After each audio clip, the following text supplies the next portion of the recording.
Daniel Ricciardo is delusional. No way was that guy going to fight for points in his race back in Formula 1. I got to give him credit, though. He did qualify well. He outqualified his teammate. And in a certain way, you could say he outraced Yuki Tsunoda. But that's not really a big accomplishment, outracing Yuki Tsunoda. This guy is a person who made terrible decision leaving Red Bull, going to a team that never had a chance at winning anything in Renault, and then to McLaren where he couldn't get the results. And now he's back at the sister team of a team that is now destroying, probably has one of the best cars in Formula 1 history, and he's fighting against Yuki Tsunoda to see if he can stay at AlphaTauri. This is how delusional Daniel Ricciardo has become. This is a guy who could not handle the pressure fighting Max Verstappen. That's why he left. He saw how the team was coalescing, designing everything around Max, and he said, I can't handle the pressure. Let me go be a big fish in a small pond at Renault. And he thought the same thing until he ran into Lando Norris at McLaren again.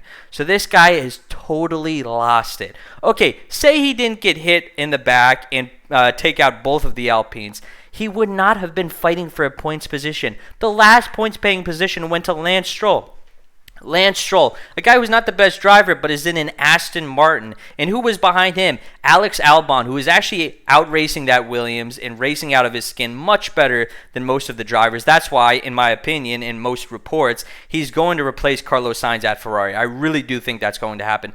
But Daniel Ricciardo has to think to himself, I just have to dominate Yuki Tsunoda. Because even if he just beats Yuki Tsunoda by a little bit, I don't even know if both of their seats are safe. You got to remember, in Formula 1, this is the rule. You want to have a Japanese driver because it creates good relations with Japanese manufacturers when it comes to the engine and good relationships with people who work at Honda. And I know Red Bull's coming in, making and designing their own engines. If you don't know that huge amount of Japanese resources and individuals be working on that, you are just as delusional as Daniel Ricciardo. So Yuki Tsunoda may be safe in that car. The only problem is that you have another Japanese driver in F2 in the Red Bull program, in Iwasa, who could come into that seat. Same thing with Ricciardo. If he does just the bare minimum and barely beats Yuki Tsunoda, just replace him with Liam Lawson. This is a team that is supposed to develop drivers to step up to the Red Bull seat when they need one of those drivers. Liam Lawson is one of those drivers who can come in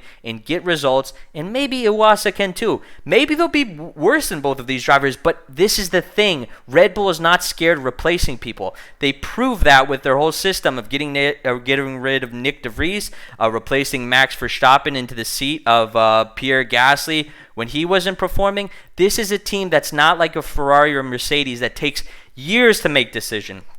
At Mercedes, they took years to get rid of Bottas, who essentially, in my opinion, is the reason Hamilton didn't win that championship. You could have put George Russell in that seat, and he would have taken points off Max Verstappen. That probably would have led to Lewis Hamilton winning the championship. The same thing is happening with Ricciardo, okay, and Tsunoda. If they're not doing anything and the team sucks, which it does right now anyways, there's no point of just keeping them. So this is what's going to happen. I actually back Daniel Ricciardo to probably start beating Yuki Tsunoda unless he goes into one of his depression mental spaces where he can't get anything done at McLaren and he just starts getting negative. Then Tsunoda might be like, man, I got to put all my chips on the table. I got to outrace this guy every single session, every practice, every qualifying, every race. I just got to bring it to him. So if that happens, then Daniel Ricciardo will fall. And trust me, he ain't going to be picked up by Alfa Romeo. He ain't going to be picked up by Haas. Even if he should have taken those deals, which he did have on the table with Haas, he said, don't call my phone unless it's $10 million a year. That will be off the table if he can't perform in his sister team of a team he was at before and then left because he couldn't handle the pressure. So, we will find out if this is correct. Comment below. Let me know what you're thinking. If you think this man's delusional, which he is, and if you're wrong and you don't think he's delusional, come at me with one of those.